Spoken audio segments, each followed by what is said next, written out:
When I first met Alina, she seemed like the woman of my dreams. She was smart, beautiful, and full of life. We met through mutual friends and hit it off immediately.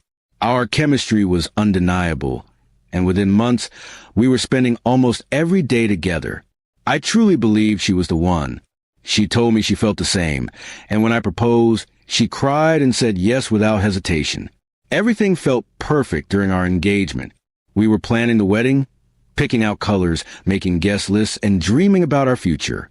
But one evening, a message popped up on her phone when she left on the table. It was from a guy named Saad. The message wasn't just friendly. It was flirtatious and too comfortable for someone who was engaged. Curious and suspicious, I looked through their conversation. My heart dropped. Alina had been seeing this guy while we were together, even during the months we were planning our wedding. Some messages even hinted at physical encounters. I felt sick. It was like everything I believed about her and us shattered in seconds. I confronted her that night. She didn't deny it.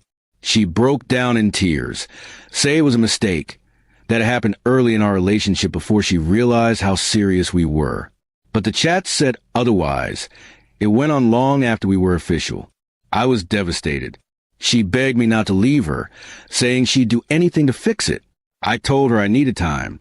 I moved out of our apartment and stayed with a friend. For days, I didn't respond to her calls or messages. Everyone kept asking what happened, but I couldn't bring myself to talk about it. I felt embarrassed and heartbroken. I thought I had everything, but now I didn't even know who she really was. A week later, she showed up at my friend's place. She looked broken, like she hadn't slept in days. She said she had something to show me. Reluctantly, I agreed to talk. She handed me her phone and showed me a long message she had sent to the guy she cheated with. In it, she ended everything and apologized for ever letting it happen. She had also blocked him everywhere. But that wasn't all. She did something I didn't expect. She voluntarily wrote a long post on social media, admitting she had made a horrible mistake in our relationship, without naming names. She talked about how she had nearly destroyed the most important thing in her life, and how she wanted to be a better person. She said she understood if she lost me, but she needed to own her actions. The post shocked everyone. Our families, friends, even people who barely knew us. Some thought she was crazy for being so open, but others respected her for taking responsibility. I didn't know how to feel. Part of me still hated what she did, but another part couldn't ignore how far she wanted to make it right. We started talking again, slowly. I still kept my distance, but I could see she was trying, going to therapy, staying open, answering every question I had. It wasn't easy. Trust, once broken, doesn't come back quickly. But something about her honesty and willingness to own her mistake made me wonder if she truly had changed. Months passed. I didn't rush things. I told her I needed to see real, consistent effort, and she showed it.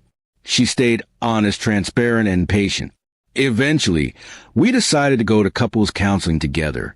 The sessions were tough, but they helped us understand what went wrong and how to move forward. By the time our original wedding date came, we weren't ready to marry again, but we were back together, slowly rebuilding.